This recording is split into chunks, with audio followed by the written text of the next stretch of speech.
mo, guwapo mo, ang bango mo, ganda ng suot mo, sabihin mo, ang cute-cute mo. Amen. Praise God. Sound check. Takas mo sa ano ba? Sound. Check. That's praise. Okay. God is good? All the time? Okay. We are continuing our series, mga kapatid, Fully Armored. Everybody say Fully Armored. Nagpapatuloy pa rin natin ang series na ito na nakafocus doon sa armor of God sa Ephesians chapter 6. Mga kapatid, basahin natin. Bilang pagwawakas, magpakatibay kayo sa kalakasan galing sa Panginoon sa kanyang dakilang kapangyarihan. Isuot ninyo ang buong kasuotang pandigma na kaloob ng Diyos upang mapaglabanan ninyo ang mga pakanan ng Diablo, sapagkat hindi tayo nakikipaglaban sa tao kundi sa pinuno, kapangyarihan, tagapamahalan, kadilimang umiilos sa libutan ito sa mga upong spiritual ng kasamaan sa ipapawid. Kaya gamitin ninyo ang kasuotang pandigma na mula sa Diyos, sa gayon makakatagal kayo sa pakikipaglaban pagdating ng araw na sumalakay ang masama upang pagkatapos ng labanan ay matatag pa rin kayong nakatayo. Kaya't maging handa kayo, ibigkis sa inyong baywang ang sinturo ng katotohanan at isuot sa dibdib ang baluti ng katwiran, suotin yung sapatos ng pagiging handa sa pangaral ng magandang balita ng kapayapaan. Lagi ninyong gawing panangga ang pananampalataya na siyang papatay sa lahat ng nagliliyab na palaso ng Diablo. Isuotin yung helmet na kaligtasan, gamitin ang tabang ng Espiritu na walang iba kundi ang salita ng Diyos. Manalangin kayo sa lahat ng pagkakataon, humiling at sumama sa patnubay ng Espiritu. Lagi kayong maging handa at patuloy na ipanalangin ang lahat ng hiniram ng Diyos. Salamat, Panginoon, sa pagbasa ng iyong mga salita. Again, pinag-aaralan natin yung armor of God. Bakit? Why do we need to have the series? To be strong in the Lord, to stand against the schemes of the devil, because there is a war, may kira, because we are soldiers of Jesus Christ. Lahat ng sundalo ng Diyos, magsabing amen? To withstand the evil day. So far, we have discussed number 1, in chapter 1, pinag-usapan natin yung belt of truth, yung sinturon ng katotohanan. Ito yung integridad ng isang mananampalataya, na siya'y hindi sinungaling. Amen. Na siya'y laging nagsasabi ng totoo. Breastplate of righteousness naman sa chapter 2, yung tinatawag na baluti, no? ng katwiran, the believer's purity. Pinag-usapan natin doon yung motive of the heart, yung pagiging pure. Hindi lang sa harap ng tao, ay hindi lang sa harap ng Diyos, hindi sa harap din ng tao. We are righteous. Pangatlo, last week pinag-usapan natin yung sandals or shoes of the gospel of peace. Pinag-usapan natin yung kahalagahan na tayo nakatayo sa Ebanghelyo ng Diyos dahil doon nanggagaling ang ating kapayapaan. Tonight, our chapter 4 of the series, we will tackle about, everybody say the shield of faith. Yung mas malakas, shield of faith. Ephesians chapter 6 verse 16, in addition to all this, take up the shield of faith with which you can extinguish all the flaming arrows of the evil one. Lagi ninyong gawing panangga ang pananampalataya. Everybody say pananampalataya. Na siyang papatay sa lahat ng nagliliyab na palaso o panat ng Diablo. Are we ready to hear the Word of God? Amen. Ready na po ba tayo mag-aral? Okay. Ang panangga o shield ay isa sa mga pinaka-importanting bahagi ng armor ng isang sundalo. Noong sinulat po ni Pablo yung Book of Ephesians, ang kanyang reference, yung kanyang ini-imagine, ay yung mga sundalo ng panahon niyan, which are the Roman soldiers. Ang shield po o panangga ng isang Romanong sundalo ay ganito ang itsura, mga kapatid, no? Ang shield po ay approximately 2 feet by 4 feet, no? 2 feet by 4 feet, mga kapatid. Ito ang pangunahing gamit ng sundalo bilang proteksyon sa pakikidigma. Gawa po ang panangga ng Romano sa pinaghalong leather, kahoy at bakal. Meron din po itong tali doon sa likod upang itinatali ito sa braso ng sundalo. At anytime ay pwede nila itong itaas pag merong atake na nanggagaling sa kaaway. Epektibo ang shield laban sa mga pana, sa mga siba, maging doon sa mga espada ng mga kaaway. Maliban sa panangga o proteksyon, ginagamit din po ang shield bilang pang-atake sa kaaway dahil pwede nilang itulak yung kaaway nila gamit yung kanilang panangga. Now, pamilyar tayo sa shield o panangga. Although sa panahon natin, hindi na masyadong ginagamit yan. Dahil kung may panangga ka ngayon or shield na ganyan ang gawa, baril, tatagos na dyan mga kapatid. So medyo hindi na siya applicable sa ating panahon. Pero we can see it in movies, nakikita natin yan, sa mga pelikula, sa mga palabas. Bakit tinawag na shield of faith? Why is it called shield of faith? Bakit siya hindi tinawag na shield of worship or shield of prayer? Bakit ginamit ni Pablo ang panangga o shield bilang simbolo ng pananampalataya ng isang Christian? Una, talakayin natin ano ba ang pananampalataya. What is faith? Faith is complete trust or confidence in someone or something. Ang pananampalataya ay yung kumpletong pagtitiwala. Everybody say, kumpleto. Kumpletong pagtitiwala at kumpiyansa ng isang tao o sa isang bagay o sa isang sinuman. So bilang mga sundalo ni Kristo, ang sinasabi ni Pablo, yung ating daw pananampalataya, yun ang magsisilbing panangga natin laban sa mga atake ng kaaway. Lahat ng merong panangga ng pananampalataya, magsabi amen. Ano ba ang pananampalataya based sa Bible? Hebrews 1:1. Ngayon, ang pananampalataya, ano daw siya? Yan ang katiyakan sa mga bagay na ating inaasahan. Ito ang katunayan ng mga bagay na hindi natin nakikita. Okay, let's stop for a moment. Pag nakikita mo na, hindi na siya pananampalataya. Hello? Pag sure ka na, di na siya pananampalataya. Dumiskarte ka na bago ka na nalangin. Sure ka na. May nakausap ka na eh. Hindi yung pananampalataya. Kasi ang pananampalataya ay yung katiyakan, sure ka, dun sa bagay na hindi mo pa nakikita. Magkakabahay kami. Gagraduate ako. Di ka sure. Sa paningin mo, hindi mo pa naman nakikita eh.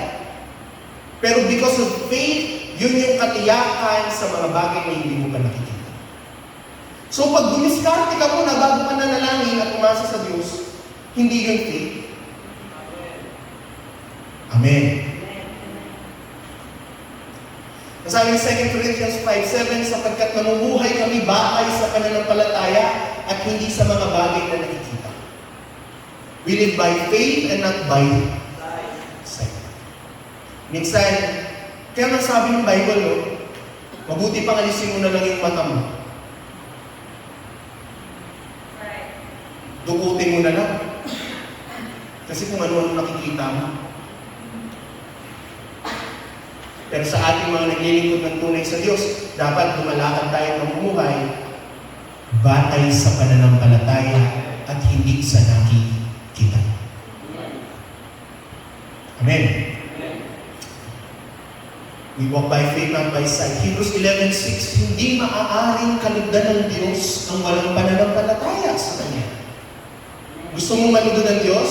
Hindi pwedeng malugod sa iyo ang Diyos kung wala kang pananampalataya. Hindi po marunong kumanta, nag-solid ako. Kung wala kang pananampalataya, hindi nalulugod ng Diyos. Wala kang pakialam kung magaling kang mag-drums, mag-gitara, mag-piano, mag-preach, magturo, o ano pa mang ginagawa mo para sa karya ng Diyos. Pero kung wala kang pananampalataya, again, what is pananampalataya? Yung mga bagay, yun yung katiyakan sa mga bagay na hindi nakikita. Kung ang pag-asa mo lagi yung pera mo sa bangko, yung maganda mong trabaho, kung doon ka lagi umaasa, tapos kapag nawala yung mga yun, wala ka ng paglilingkod, hindi yung pananampalataya. So So, sabi ng Bible, gusto mong malugod ang Diyos sa'yo, dapat may pananampalataya ka. Bakit? Bakit kailangan may pananampalataya? Sapagkat, ang sino mang lumalapit sa Diyos ay dapat sumampalataya na may Diyos. At siya ang nagbibigay ng gantimpala sa mga humahanap sa Kanya. That is faith. So, ang pananampalataya ay yung pagtitiwala natin sa Diyos at sa Kanyang mga salita. Sabi nga ng aking notes dito, faith is more than just a feeling. Ang pananampalataya, hindi lang yan basta emosyon na nararamdaman. What is faith? Faith is obedience. Everybody say obedience. Obedience. Out of your trust. Amen? Ang pananampalataya ay yung pagsunod dahil sa iyong pagtitiwala. Bakit ka sumusunod? Kasi nagtitiwala ka. Alam mo, minsan mahirap sa Kristiyano sumunod sa salita ng Diyos. Alam mo yung punot dulo nun? Kasi hindi siya nagtitiwala sa Diyos. Hello? Hello? Mahirap ang katwiran. Mahirap ang kabanalan, inside and out. Mahirap sumunod doon sa headship. Mahirap sumunod doon sa pananamit. Mahirap sumunod doon sa pananalita. Mahirap sumunod sa anumang bagay sa salita ng Diyos. Why? Kasi hindi sila nagtitiwala. Pero kung meron ka totoong pagtitiwala sa Diyos, lahat ng sasabihin ng Diyos, susundin mo. Kasi alam mo na mas alam niya kung ano makakabuti sa'yo. So that is faith. Faith is more than just a feeling. Yung pananampalataya, hindi, Lord, I believe in you. I have faith in you. I trust in you. So nag-post ka, di ba? Hashtag faith. Diba? Hindi yun ang pananampalataya. Ang pananampalataya, yan po ay pagsunod, mga kapatid, sa salita ng ating Panginoon. Palakpakan muna natin ang Diyos.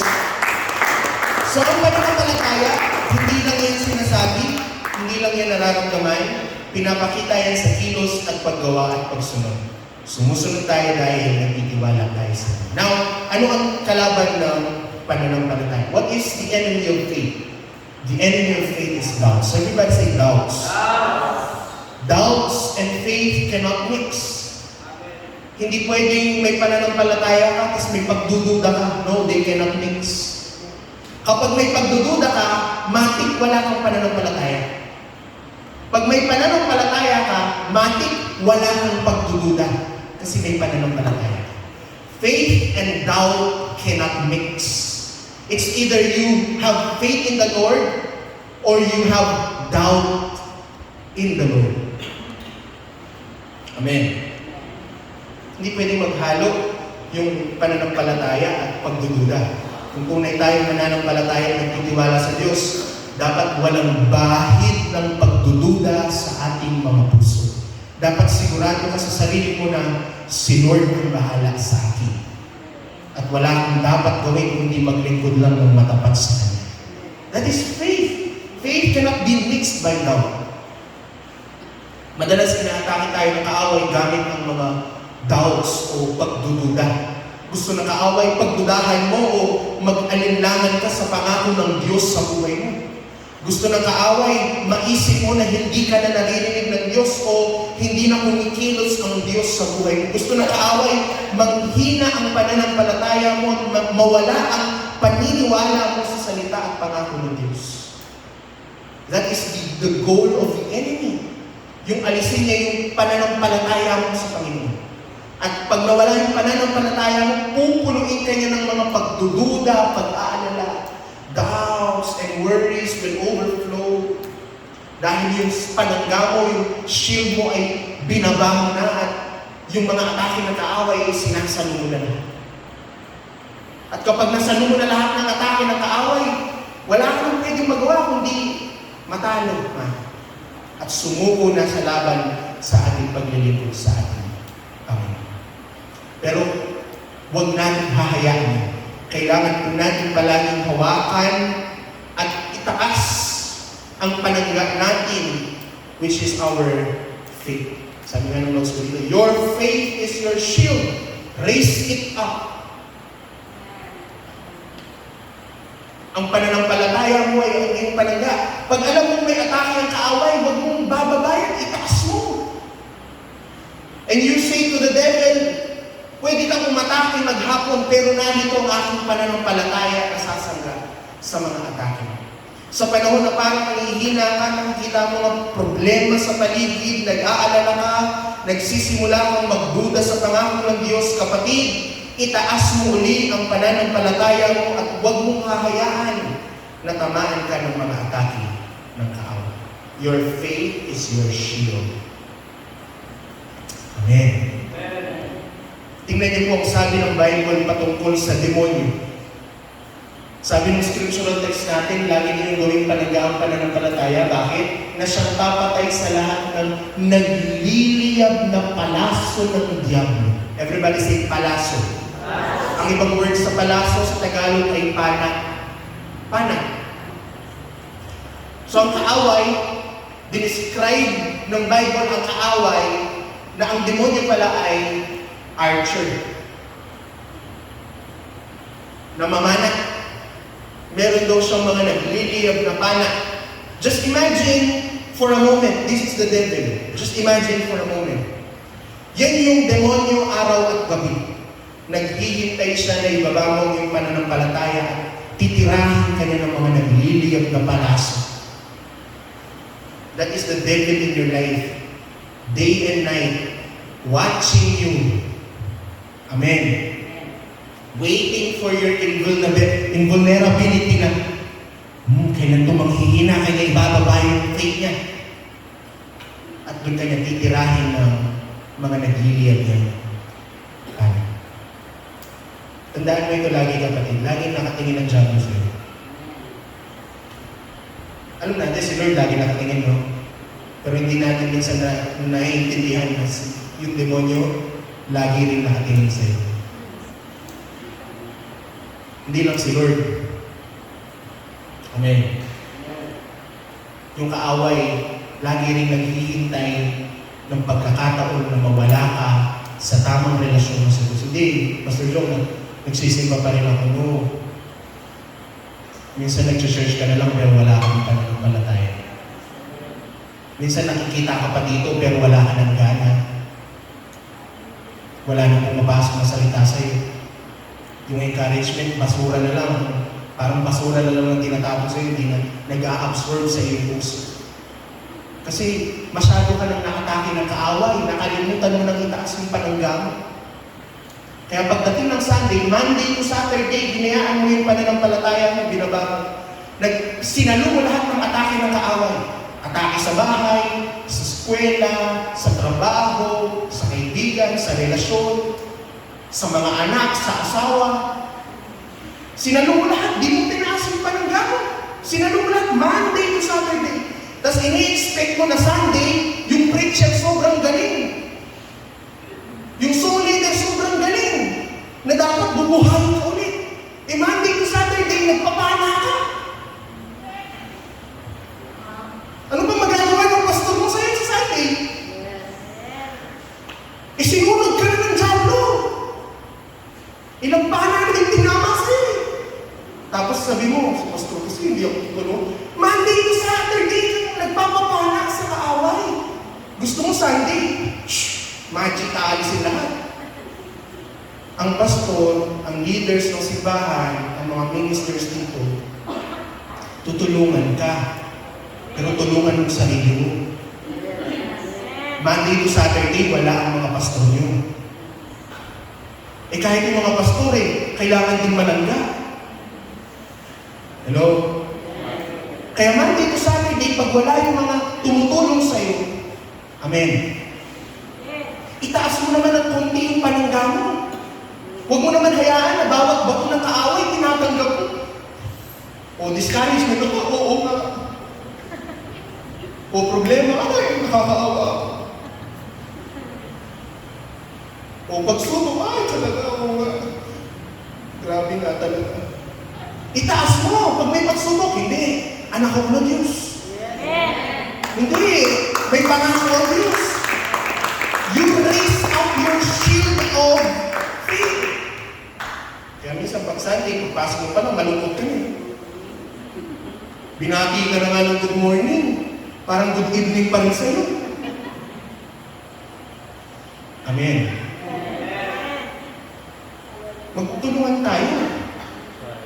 Pero kailangan mong tulungan ang sarili mo. Hello? Ang church hindi mag-give up sa'yo. Si Lord lalo na hindi mag-give up sa'yo. Pero hindi pwedeng tulungan ng tao hindi tinutulungan ng sarili. You raise up your shield. You are a soldier of Christ. Walang sundalo na paglaban nila. Andiyan yung mga bana. Woo!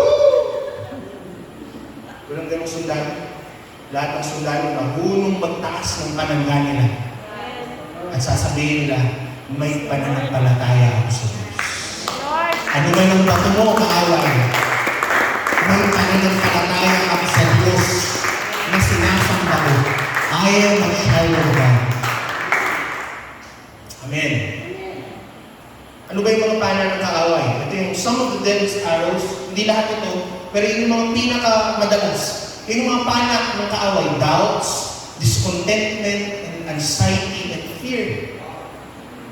Pagdududa, walang kakontentuhan, no? At takot o pangamba. Ito yung mga sinisimbolo ng pana ng kaaway. At paano mo sasanggayin ang sarili mo sa mga panang yan? How would you use the shield of faith? Paano mo gagamitin yung panangga ng pananampalataya? That is in Romans chapter 10 verse 17. Kaya nga, ang pananampalataya ay mula sa pakikinig at ang pakikinig ay mula sa salita ng Diyos. So ito pala yun.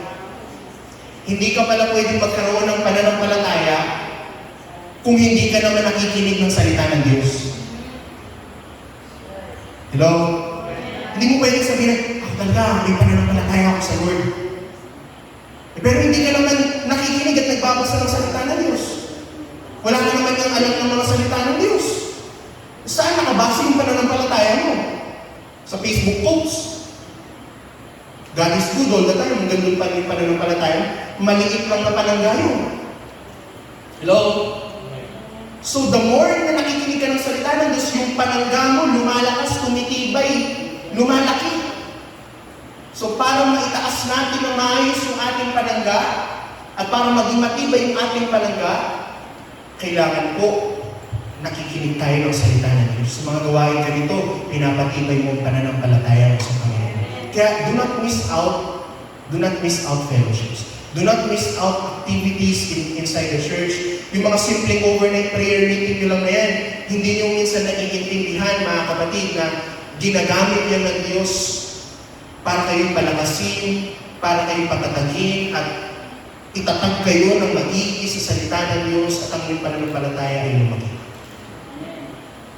Sa panahon ng mga Romano, yung mga pana kasi noon, nilalagyan po nila ng langis sa dulo at sinisilaban yung inaapoyan para pag pinana nila doon sa mga Romano, pag tumama, masusunog yung mga Romano. Yan. Nakita niyo yan sa movies, di ba? So, hindi lang sila basta pana, there are fiery arrows. Ang gagawin ng mga Romano, yung mga shield nila, bago yung labanan, ibababad muna nila sa Roman sa tubig. Matagal muna nilang ibababad sa tubig. Kung nandiyan na, malapit na yung digmaan, bababad nila sa tubig ng mga ilang minuto. Tapos pag nandiyan na yung labanan, kukunin nila para basa yung kanilang mga shield. Para po, mamo, kapag may tumama ng nag-aapoy na pana, mamamatay lang yung apoy. In the same way, ganun po ang ating pananampalataya. Yung pananampalataya mo, yung shield mo, kailangan hindi lang yan basta pananampalataya. Dapat binababad mo yan lagi. Amen. Sa tubig ng salita at presensya ng Panginoon. Kaya minsan, meron ka ng shield, kaso hindi mo na madalas nabababad sa tubig. May pananampalataya ka naman, kaso dry na. Kasi, inuna mo yung lakwatsa kaysa sa fellowship eh. Hello? Inuna mo yung labahan kaysa sa gawain. Buti pa yung damit na basa, yung spirit mo hindi. Dry na dry. Hello? Okay lang ba? In the same way, dapat yung mga panangga mo, huwag mo nga hayaan, maintain them. Maintain your faith. Yung pananampalataya, maintain. Wino-work out. Kaya ang sabi ng Bible, work out your own salvation. Hindi naman ibig sabihin nun na yung mga works mo, yung magliligtas sa'yo. No, that's not what it means. You have the salvation, you just need to work it out. Kailangan mo lang i-maintain, panatilihin. Hello? Na para laging nasa ayos.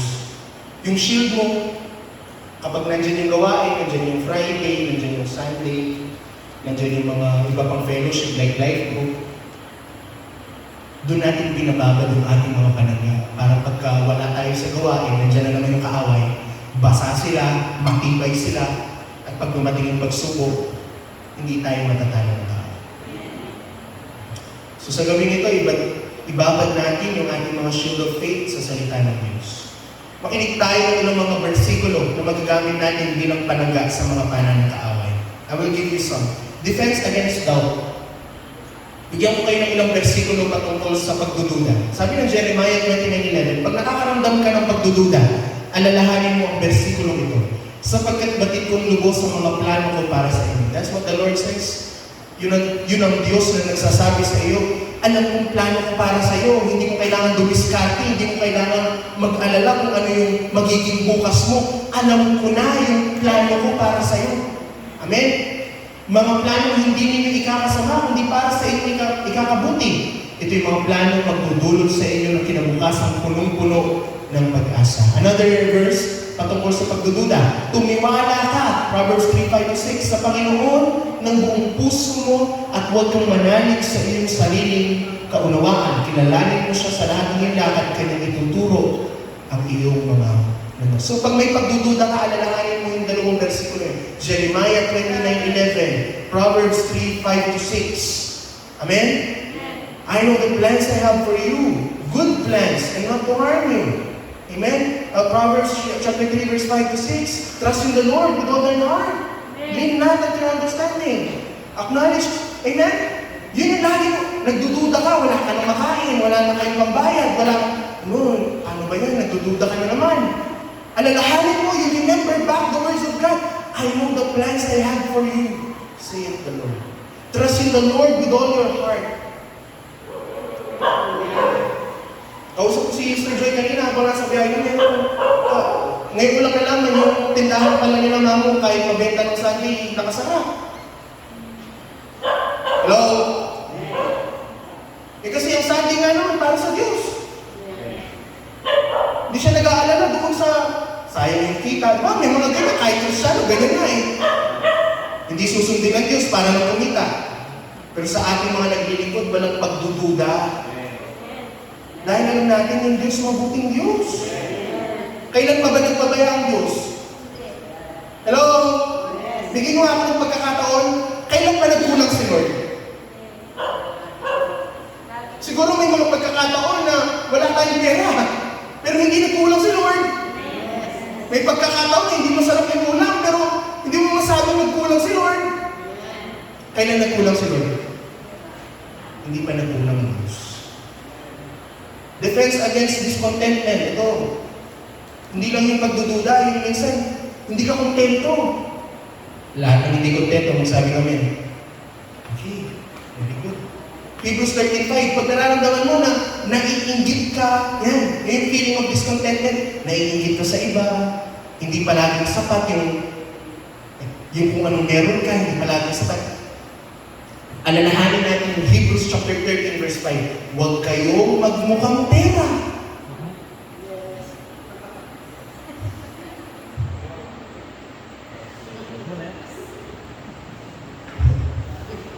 Kinuha ko talaga yan sa ASND.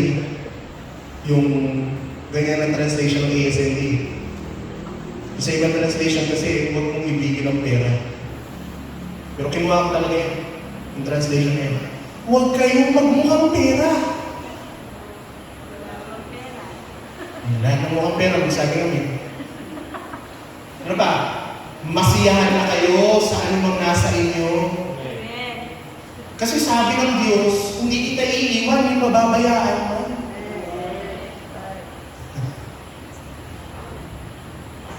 Hello? Yung cellphone mo na malag, cellphone pa rin. That's right.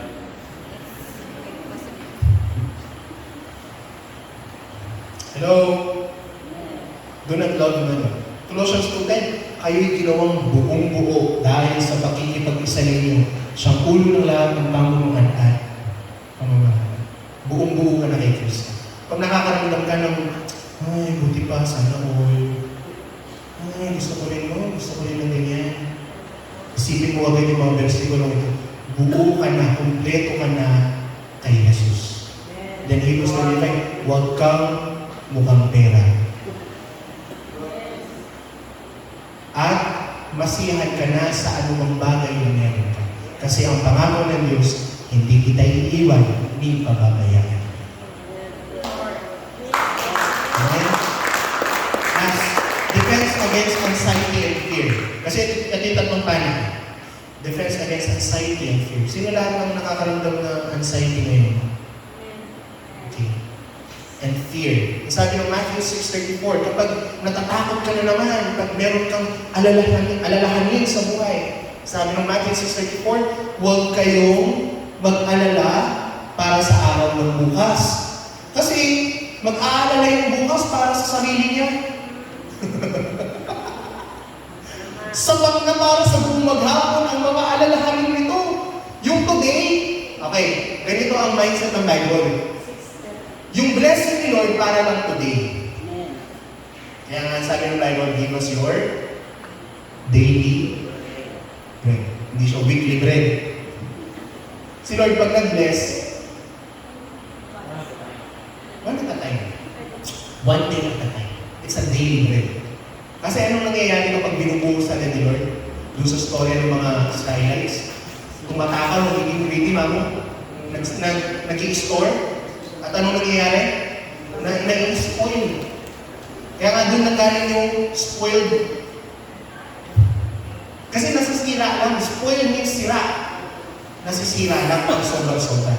Amen? Kaya si Lord pag nag-bless, para ingatan ka niya doon sa mga para ingatan niya hindi masayang yung pagpapala. It's a daily bread. Kaya sabi ng Matthew 6:34, huwag mong alalahanin yung bukas. Si Lord bahala doon. Sapat na yung mga pag-aalala mo sa araw na to. Kung masusurvive yung araw na to, praise the Lord. Yung bukas, bukas na yun. Tsaka yung kahapon, tapos na yun.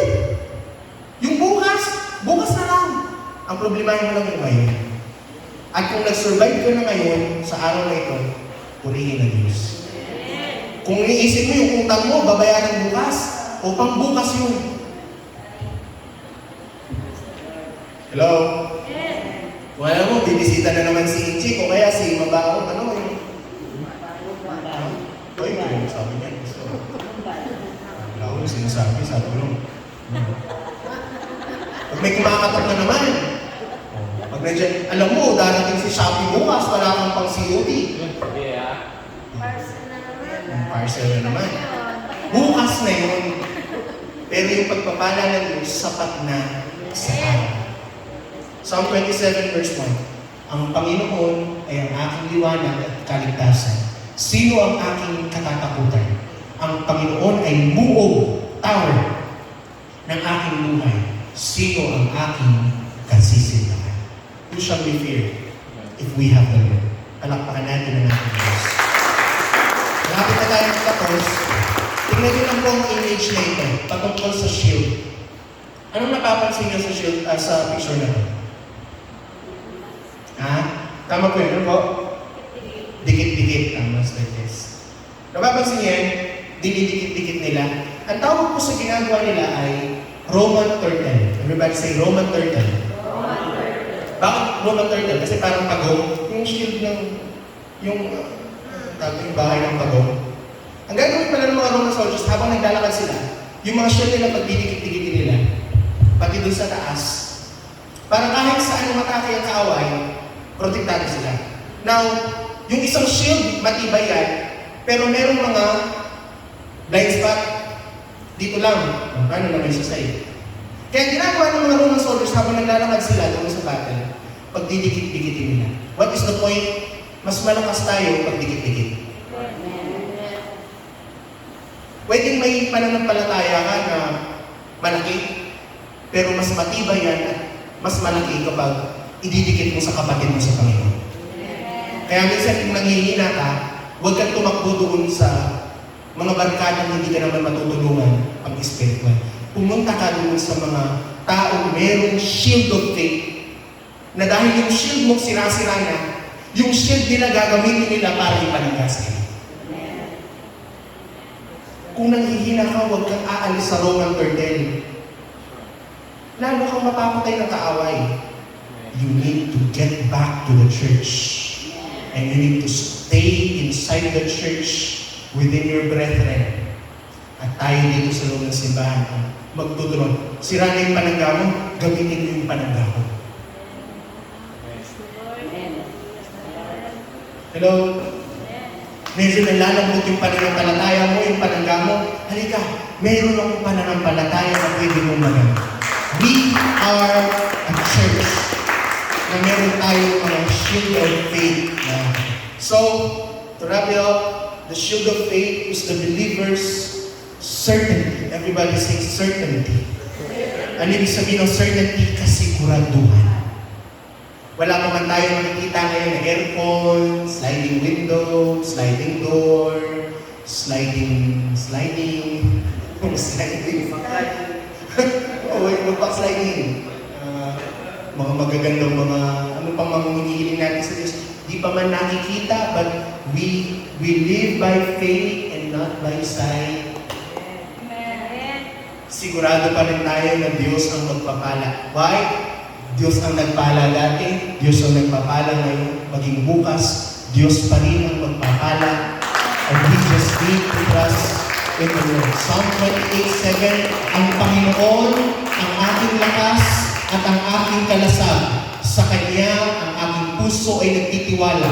Kaya't ako'y natutulungan at ang aking puso ay nagagala. At sa pamamagitan ng aking awit, ako sa Kanya'y nagpapasalamat. Proverbs 30 verse 5, ang bawat salita ng Diyos ay tunay na mapagkakatiwalaan. Siya ay tulad ng panangga sa mga umaasa ng Kanyang pag-iingat. Bakit di tayo tumayo? Palampakan natin ang Diyos para sa ating shield of faith, mga kapatid. Come on! Can we give God the worship that He deserves tonight? Pwede ba tayong magpuri sa Diyos sa gabing ito na may pananampalataya at may pagtitiwala? Pwede ba natin pakita sa Diyos na siya ang Diyos na ating pinagkakatiwalaan sa ating buhay? The devil will shoot his weapons against us. But we have the shield of faith. Meron tayong pananampalataya na pwede natin gawing panangga sa anumang pagsubok. Bago tayo manalangin, bago tayo umawit muli, sino po may prayer request? Anyone?